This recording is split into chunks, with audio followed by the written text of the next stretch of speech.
AU11, right, just going to quickly run through the gas tests. There are 5 gases that you guys need to know to be able to test for. Carbon dioxide, hydrogen gas, oxygen gas, chlorine, and ammonia. So I'm going to go really as quickly as I can through each one of these. It'll be nice and quick. So first one, test for hydrogen gas. This is the one that is very commonly asked, and everyone knows the answer to this one, of course, is a squeaky pop test. However, it is also nice to realise that there is a method here that you guys need to know. So it's using a lit splint, bullet point number 1. Tell us what the test is and the result. You would use a lit splint into a sample of the gas. And you're going to get a really nice squeaky pop as the result. That one worked really well. Let's try another one. I've got 3 of these, so it's quite nice just to see how they vary. That was a really nice one. Let's go for another hydrogen. Nowhere near as good. Third one. Really nice again. So, lit splint, mark number 1. Squeaky pop sound for the second. Next, oxygen gas. Okay. Cool. Second gas we're looking at is oxygen gas. Same procedure as we have with the hydrogen. However, rather than a lit splint, we have a glowing splint. So okay, oxygen gas present. Light the splint so you get a really good flame on it. And when you blow it out, you can see that it's glowing. Put it into the oxygen, and it will relight. So the test is it'll relight a glowing splint. Procedure: splint, glowing. Cool. You can stop that one there. Pause it. Okay, so next gas to be testing for is for chlorine gas. So chlorine gas is a pale yellow. Now what you'll notice is it's so pale yellow in terms of here, well, sorry, I shouldn't say pale yellow, it's a green gas, but the concentration is so low that we can't see it. So you'd be forgiven for thinking it was just air. The test for it is damp blue litmus paper. Now, the litmus paper is currently dry, so I'm just going to dampen it. And what you're now going to see is that when I pop open the tube, now chlorine's quite a heavy gas, so it shouldn't escape. If I now put that inside it, what we should hopefully see is that it should turn red and then bleach. So there are 2 observations here. We see it go red at first. Please note that the blue, if I just put that one in the other way up, oh, it's not damp, of course, it's picking up some of the stuff at the bottom. The blue's still there, and as the water's soaking up, you see it go red, see it go pink, but then the chlorine gas is bleaching it at the end. So damp blue litmus paper turns red, then bleaches. Next. Last one is ammonia gas. Last gas that we're going for is ammonia gas, which formula of NH3. So I've got concentrated ammonia, which means I'm going to get ammonia gas filling it up. So if I lift the lid off, well, the great thing is this is going to be producing quite a substantial amount of ammonia. So this is damp red litmus. Notice I had to make it wet once again. If I put it near the top, we can pick up the fact that the damp red turns blue. But the dry, you can see it change actually very slightly. There is a very slight change there. But when you take it away, it actually goes back. If I now make that damp, I'll go damp right to the top, and I then just show that to the middle. We'll see that going blue very clearly now that it's damp. So that's the test for ammonia gas. And that's all of our, oh no, one more gas. We've got carbon dioxide. Last gas that we're looking at, guys, is now carbon dioxide. Now everybody knows this test, it's a very famous test, this lime water test that you pick up very, very early on in chemistry education. So I've got, alright guys, last gas test is carbon dioxide. Marble chips at the bottom here, going to add some acid. Now, marble chips is calcium carbonate. So we can see that it's fizzing like crazy. We've got our bubbles of gas. The observation is bubbles, not gas. So let's now just add on my delivery tube. Now, this is actually the important part of the CO2 test, which is the test for carbon dioxide is to bubble through lime water. You can't just say lime water. They don't allow it. What you need to be saying is that you're going to bubble the gas through it.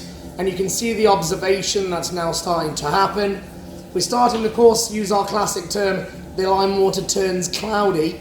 I much prefer you guys to be saying that you're forming a white precipitate. And that white precipitate is calcium carbonate.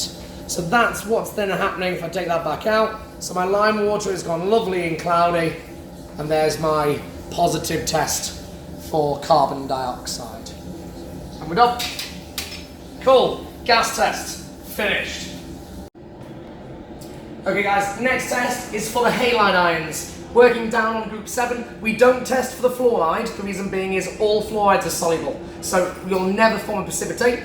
Then you go chloride, bromide and iodide. Now they all have the same test, being the fact that they're in the same group. And those tests are, it's called the silver nitrate test. It's very straightforward. We're going to be using nitric acid. So I'm just going to take one of the test tubes. I don't know which one this is. So I'm going to take nitric acid. Let's see if I can get the tube out. I'm going to add some nitric acid to this, and we should see absolutely nothing. No change at all for the nitric acid. The nitric acid is added to remove carbonate ions. If there were carbonate ions present, it would have fizzed and they would have left as a gas. Right, next, I'm going to now do the test, and then I've used a pipette that's been dirty. Let's try again. Now I'm going to add silver nitrate, and we see our lovely white precipitate. That one's as white as paper. That one's our chloride ion positive. Let's go for the next one. So the next one, exactly the same thing. I'm pretty sure this is so we just had chloride. I'm pretty sure that this is going to be bromide. So I'm going to add, once again, going to add nitric acid. The nitric acid is to remove any carbonates. Look for any bubbles, no carbonate ions. Going to follow that up now with silver nitrate. So this should now give a slightly creamy precipitate. So you can clearly see they're not the same colour. We've got our white silver chloride and our cream silver bromide precipitate formed. Our last test is for the iodide ion. Exactly the same procedure. Add a small amount of nitric acid to remove any carbonate ions. So I add that, no fizzing, carbonate ions destroyed, followed by silver nitrate, and what we then get is our yellow precipitate. So we now have 3 colours that aren't particularly easy to see, but we've got white, cream, and our yellow at the end. So we get 3 different precipitates for our halide tests, and that's all you need to know for the halides. Thanks guys. Okay guys, next bit, we're doing our flame tests. There are 5 GCSE flame colours that you guys need to know. Got them in order. We've got lithium, followed by sodium, followed by potassium. Nice to do the group 1 descending, followed by calcium 2+, and copper 2+. Please note that the ion charges do need to be there. So okay, first one. Now there is once again, there is a method here, and we use a nichrome wire loop. So this is a metal loop. So it's nice just to zoom in on our metal wire. Nice shiny silver wire. And that wire is made of nichrome. Nichrome is inert, and it has a very high melting point. So we're going to give that a quick wash in acid. That's to remove any previous chemicals that are on it, and also to allow the solid now to stick to it. So now we can do our sodium flame test, and we see our really, really gorgeous red of lithium 1+. So there's the flame colour for the lithium. We get this really, really, really nice red, and it's a bright red, is what it's described as. I mean, in your exam, you're allowed to just simply call it red. Into hydrochloric acid, get a nice hiss. That will remove any of our solid that was on it from that test, and we can move swiftly on to sodium. So this is sodium chloride, so the ion that we're now testing for is sodium 1+, and with this one, of course, we get our lovely sun yellow. So this is our yellow flame test for the Na+1 ion. Really nice to see, really, really bright, and yellow is the colour. Into my hydrochloric acid, that, of course, gives us a nice hiss sound and removes any of the sodium compound that was there. Moving on to potassium 1+. So the potassium 1+, once again, got a little bit of acid, and this one's difficult to see. But this one, you see now, look, can everyone see that there's a problem here? I've got leftover sodium on that, giving us our yellow. So look, there's our leftover sodium, and I can see that if I give that a quick wash. I'm trying to make sure that it's absolutely clear of sodium. If I get that really, really nice and hot, and then dump it in there. It should. There we go. Oh no, we've still got a little bit on there. Okay, that's better. The loop's clear, look. The loop gives no flame colour at all. See, there you go. So colourless when cold. So I'm going to pick up a little bit of potassium. And we get our lovely lilac. So we get to see our lovely pink here. Now, you're not allowed to call it pink. This is specifically lilac in colour. It's rather a difficult one to see at times, but it is rather nice. Potassium is one of the favourites, being given this rather lovely pale lilac colour. So there's our potassium 1+ lilac. Next one, now we're leaving group 1 at this point. Just going to check that that's clean. That's all good. Use the acid to clear it off. Now we're going to pick up our calcium 2+. So calcium, there we go. So calcium gives what's described as a brick red colour. Try that again. And there you go. There's a hint of red in there. There's a hint, it looks orangey. Quite often students will call it orange, but it's not. It's a brick red colour. It's almost like a mixture of the sun yellow sodium with the red of lithium, but it's a very specific colour, and that colour is described as brick red. It's quite nice to see how that vanishes after being heated a while as the Bunsen burner flame clears it off the wire. Okay, last one, last flame, being super quick, is copper 2+. So this, of course, is the infamous copper sulfate, which you guys learn to love, and we get our really lovely green flame when we're doing our, there you go, there's our copper 2+, give that another go. There we go, our lovely, beautiful copper green flame on copper 2+. And there are all your flame tests. Stop. Alright guys, so not all metal ions will give a flame test. So a second test was then added to the repertoire, which is called a sodium hydroxide precipitate test. So I've got 0.5 molar sodium hydroxide, doesn't really matter on the concentration.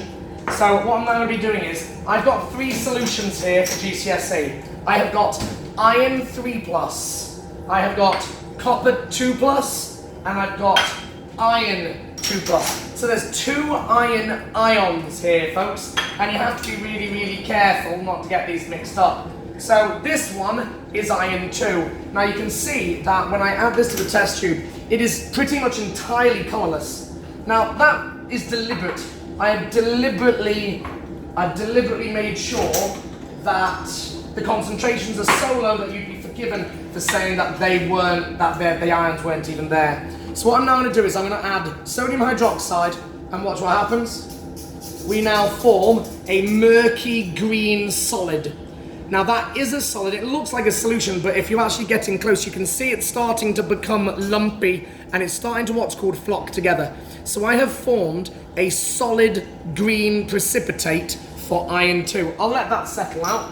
So there's iron 2, sodium hydroxide solution, add that to iron 2 solution, and you form your green precipitate. Next test, so I'm now going to go for the copper 2+. So we just saw iron 2+. Let's see what copper 2+ does. Iron 2 gave green precipitate, and the copper gives our murky blue precipitate. Once again, it's starting to coalesce together, but that's now gone cloudy because I formed a solid, and that's a solid blue precipitate for copper 2+ ions. Just to let you know that the solids that are being formed, this is copper 2 hydroxide, which is blue, and the green, that there, which you can now see is clearly a solid floating around. So that there is iron 2 hydroxide.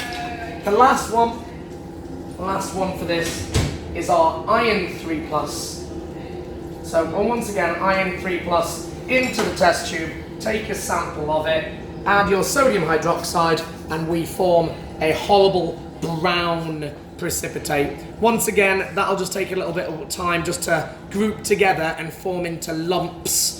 If you do this at a slightly higher concentration, it's incredible how lumpy and dark brown it is. But that's formed our iron 3 hydroxide. And those are all the precipitate tests that you guys need to know.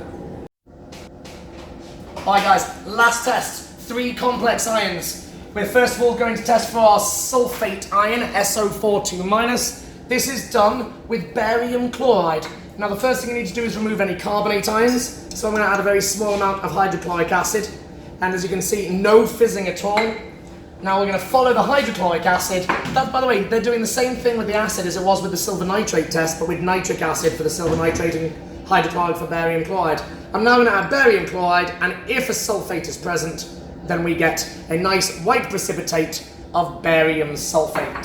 So that's the test for SO42-, and that is hydrochloric acid followed by barium chloride. Next, the next one is the ammonium ion. This is NH4+. So now this test is a nice easy one. It's the same sodium hydroxide test that you're using for the transition metal cations, but this time I'm going to add sodium hydroxide, a nice quantity of it, and then I'm going to warm it. So now that I've got my sodium hydroxide in there, I'm just going to warm this up, and look, what you can immediately start to see on the walls of the glass is that I'm forming tiny, tiny bubbles, and that should hopefully be testable with, darn it, damp red litmus paper. So if I grab my red litmus paper and I wet it, what I should get is, hopefully, there we go, damp red litmus paper turns blue, and that's for the presence of the ammonia gas. Last test, very last one, is the test for a carbonate ion. And the great thing for this test is it's add any acid, and when you add it, you get a lovely set of bubbles, because that's our carbon dioxide, and we're done.